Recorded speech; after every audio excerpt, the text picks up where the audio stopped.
When you see a foot, say hi with a sigh. Here's your look at the brand new Playmates toys. Teenage Mutant Ninja Turtles, Mutant Mayhem, Raphael, the Angry One.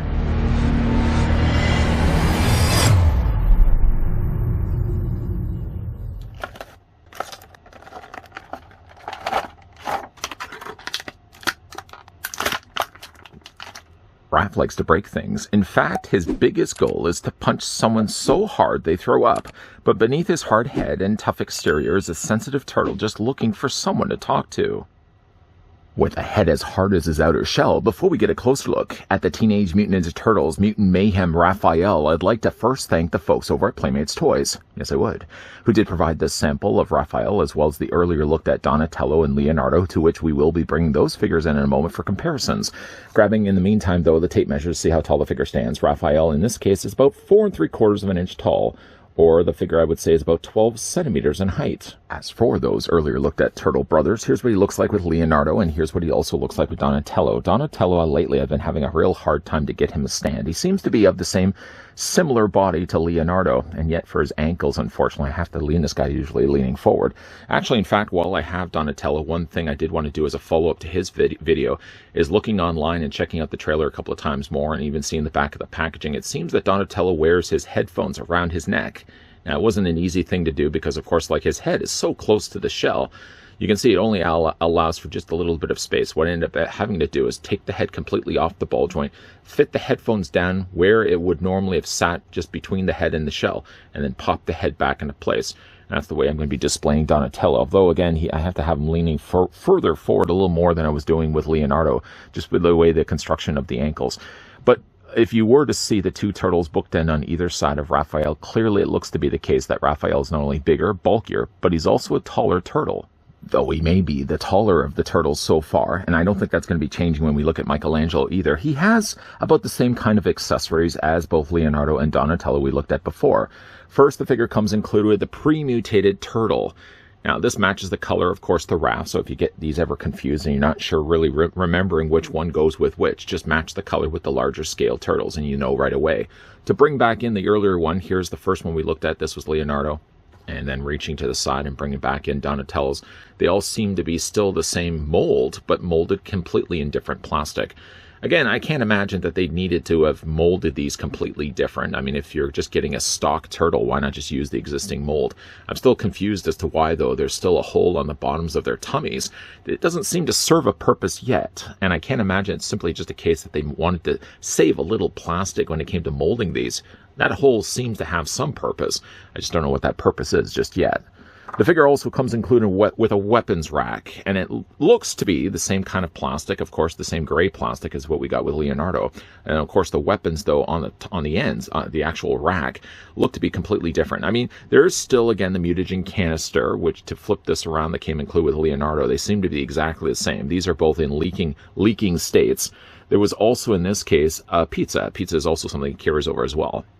I don't know if anyone could really nudge me in the direction of wanting to eat this pizza. It's gray, and I don't care what kind of toppings you put on top of it. Serving up a slice of gray pizza is going to turn me off right away.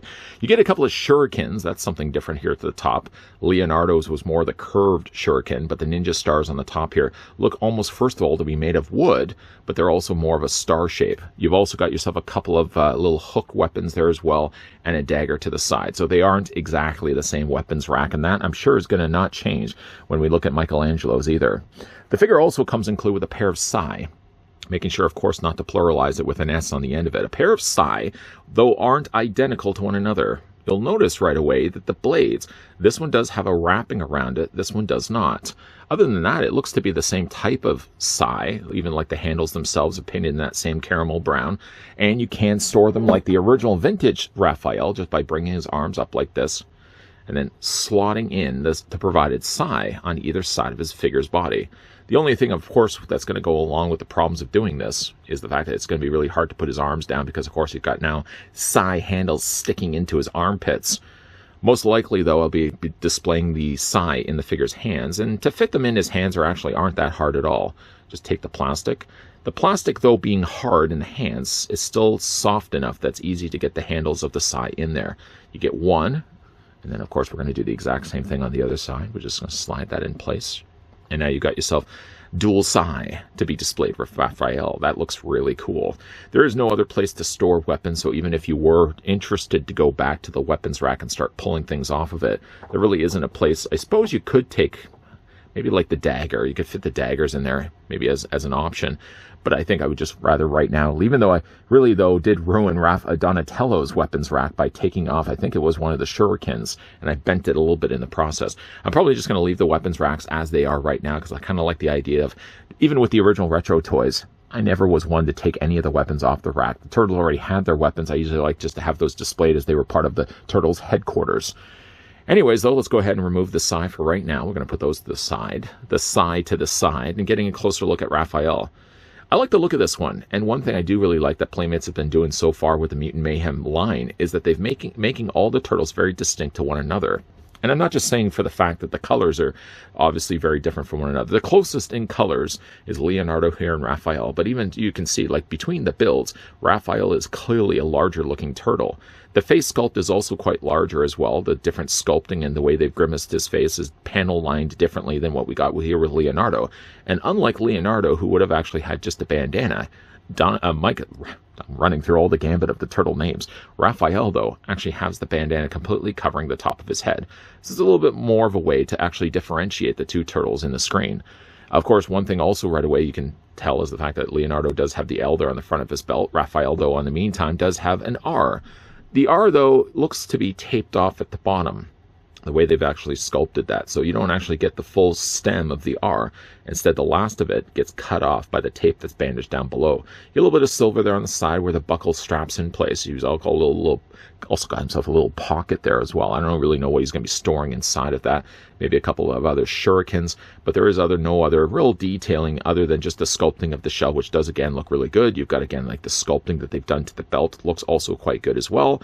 And you got the nice coloring that matches the elbow pads, the wristbands, all matches the nice color use of the red. In fact, actually, to look at the two reds, to put them up, other than these being a little bit shinier, this one looks a little more of a matte finish.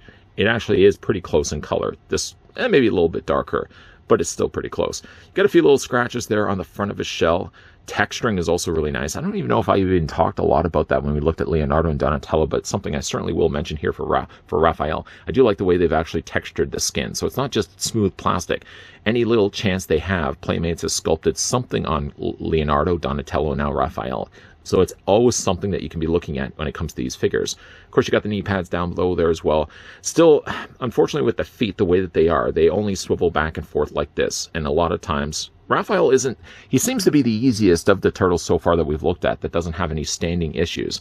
But when it certainly came to like Donatello, for example, I really have to kind of always bring the legs a little further forward because he's got so much weight on the back of their bodies. For the figure's articulation, running through that right now, the figure does have a ball joint in the head, so of course it can look up, it can look down, and it can move also back and forth as well. As for the arms, it allows the shoulders to rotate all the way around. You're going to get a little hung up there, of course, when you're hitting the side of the headband and, of course, the sides of the shell.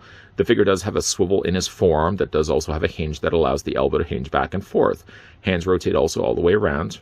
There is no waist articulation. It's basically this is all just one body, and then, of course, all the parts, the limbs, plugged in place to that. The legs do go forward. There's a little hinge there on the front, but again, when it comes to these legs, you're only able to bring them forward, and if you want to bring them sideways, then you have to rotate the hinge this way to give them a splits. Raph doesn't as successfully split as maybe the other two turtles, just because, again, like he's got such large shell. The figure does have also a hinge in his knee that allows the lower leg to rotate back and forth. And then again, you got the rotations all the way around with the feet.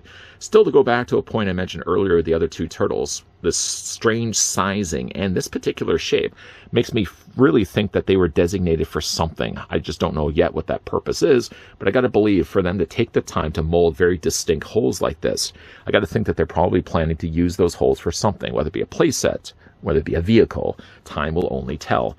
Then once again, to bring it back in the other turtles, here's again what he looks like with Leonardo.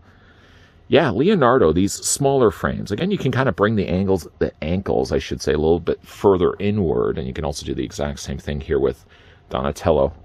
I think my favorite still for right now is Donatello, even though, unfortunately, he seems the hardest to get to stand. Of course, maybe that may very well change. You know what, let's bring his... that's going to look a little awkward now. Now it looks like he has to go use potty. But yeah, the turtles, despite having some standing issues, I really am liking this line quite a lot. The only one last turtle we still have to yet look at before we get down to looking at Splinter and all the big baddies that make up the series wave.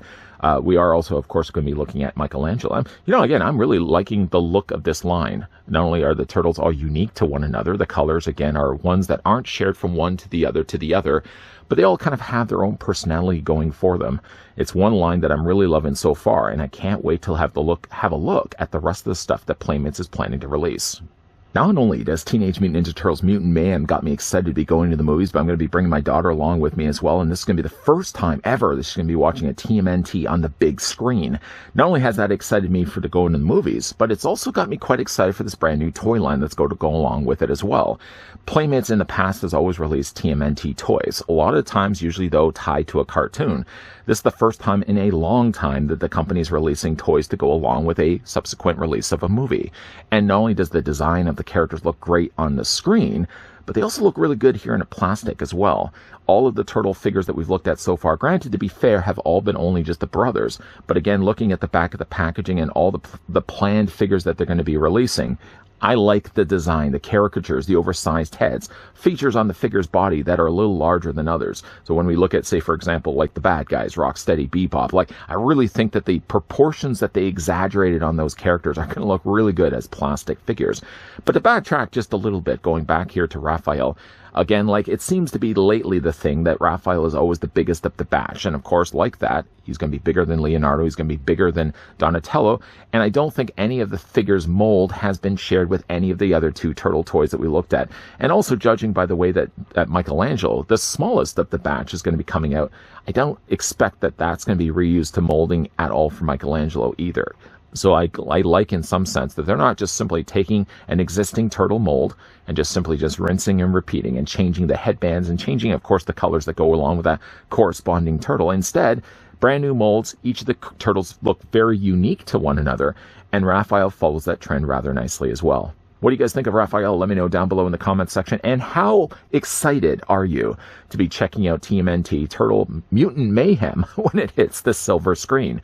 Let me know down below in the comments section. Once again, a big thank you to the folks over at Playmates Toys that did provide the sample of the brand new Mutant Mayhem Raphael that we could have a look at in this review. We have one last figure to look at least for right now, and of course that's Michelangelo. He's quoted as being the entertainer. We'll see how entertaining that review ends up being. Speaking though of entertaining reviews, hopefully if this one was entertaining to you, I want to hit it with a like. If you guys are loving the content you guys are seeing, and you certainly do want to stick around for the review of Michelangelo, if you haven't already done so, make sure you hit that subscribe button down below and that you're also turning on the bell notification. And of course, as always guys, thanks for watching. See you guys next time.